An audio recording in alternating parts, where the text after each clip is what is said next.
cheerleader in high school? No, I was not a cheerleader in high school. They wouldn't let me in because I wouldn't shave my legs.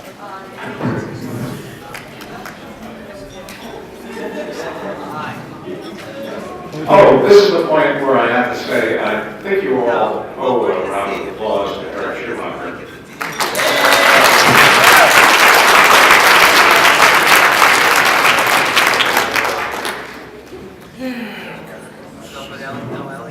Okay.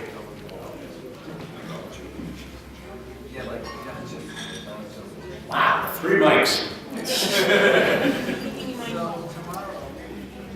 All right, well, once again, welcome to the 40th TusCon, which is not precisely true, but it's close enough for folk music. I've got to say that I think it's absolutely great that so many of you are here tonight instead of being out at the opening night of Thor, the Dark World.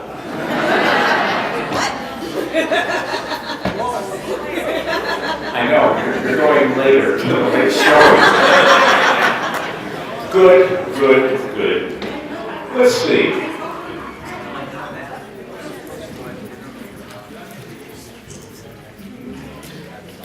Okay, as we get started here, and I've already received my marching orders from the programming people, I can only talk a certain amount. And then I have to stop, even if it's in the middle of a sentence. But it is a tough house tonight.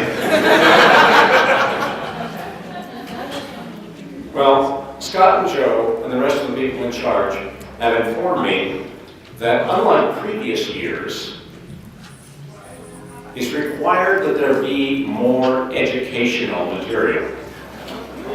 None of this entertaining crap. No more. But educational, informative, the sort of stuff that will make you all better citizens, informed human beings. So, you guys asked for it? You got it. Let's talk about this previous week and what went on in the world. A lot of terrible things went on in this world, but some of you may have followed Prince Harry's christening, where, no, that wasn't a terrible thing. But I think it's interesting that at Prince Harry's christening, he said his first words, which were, "There can be only one."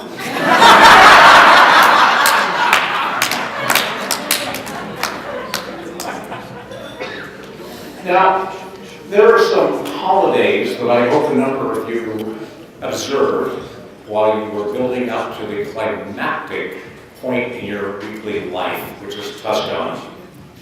For example, Monday, and this is all true, Monday was Death to America Day in Iran and possibly Mississippi. What it is, it's a commemoration in Iran of the overrunning of the American embassy and the taking of our diplomatic staff as hostages. Well, a spokesman for the Iranian government said, and this was broadcast on BBC, that in truth, it's not Death to America Day. That's an idiom. In truth, it's more Down with America Day. So, you know that. Tuesday was the 43rd anniversary of Don't Blow Up a Dead Whale on an Oregon beach. Many of you will recall in 1970 when a very large whale was beached on the coast of Oregon, and there was some question. Now, it's hard to believe that this was 43 years ago, and many people at this point think that this is all urban myth. It's not. You can see the videos, and they're real. They are not faked, in which the Oregon authorities piled an awful lot of explosive underneath this whale, which had begun to decompose. And everybody crowded around at what they thought was a relatively safe distance. And then the whale was detonated. And a lot of the film that comes later, because this was before cell phone cameras and so forth and so on, but a lot of people were still there with 30 millimeters and so forth and so on. And you see, if you watch the films, all of these lenses splattered with pink, goopy tissue. And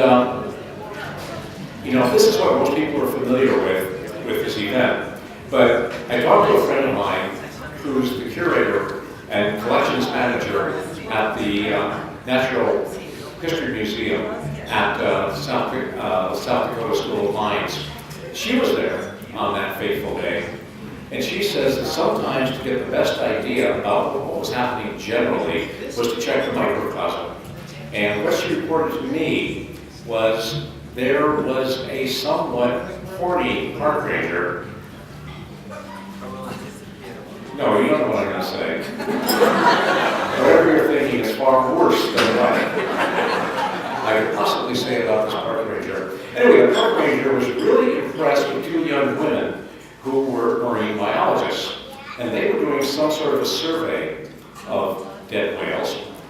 And they wanted to get some samples of DNA. Now, as I say, this is more than 4 decades ago, so DNA technology wasn't at its best yet.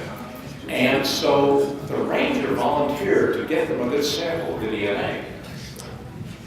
So what did he do? He got a chainsaw. Now, at this stage of the whale's decomposition, this whale was very bloated with gas. But the ranger, undeterred, simply bored into the cetacean with his chainsaw. He ended up doubled up on the beach, retching. As far as I know, there are no videotapes of this. No film. Okay, otherwise, quickly, what we're celebrating today. Today, the 8th of November, is the birthday of Bram Stoker.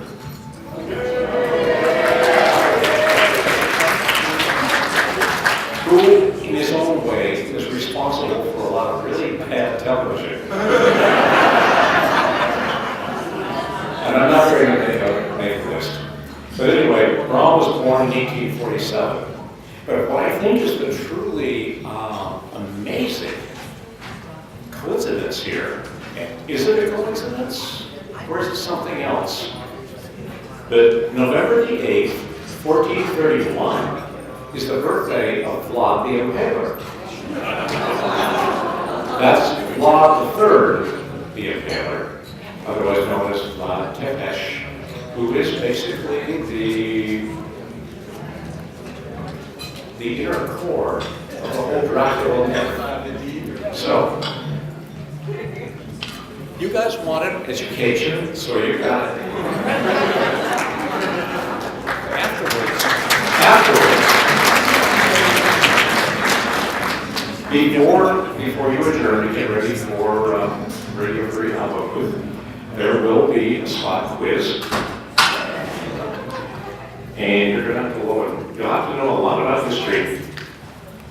Maybe the final thing for this week is there are those of us from out of state, like your writer Salana, like me, who are here, like the producer, director, writer of Alpha Booth. But there's somebody else you might not be thinking of, and that's Homan al-Turki. Now, who is Homan al-Turki? You are doubtless asking yourself. Well, just like me, he came down here from Denver to visit TusCon for a while. Now, Mr. al-Turki is a Saudi national who actually lived in Aurora, which is the easternmost huge suburb of Denver. And he's been in the news a lot lately, at least in Denver, because he was accused of sexually abusing and effectively effectively keeping in functional slavery his housekeeper. He was charged, he was convicted, and among other things, he was put on probation and ordered to take sexual sensitivity courses.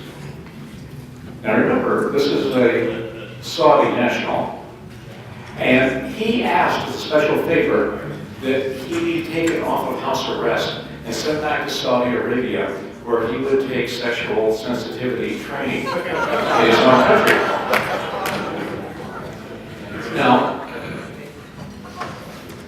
the decision to allow him to go back to his country was made by Tom Clements, the former corrections director in Colorado, who, a week after he turned Mr. Al-Turki down, was shot to death on the front porch of his home. Now, the killer escaped from Colorado, made it to Texas, and died in a shootout with Texas authorities.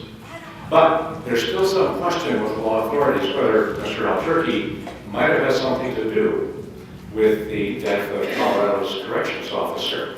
Anyway, it gets more and more complicated, and finally what was decided was it was dangerous for him to be in Colorado, so he's been sent down to the federal prison here in Tucson. So, good for you. You've got a celebrity in your midst. Okay. Now the truth. Now the TusCon committee decided this year, and they were encouraged by Weston Oaks, who I saw here.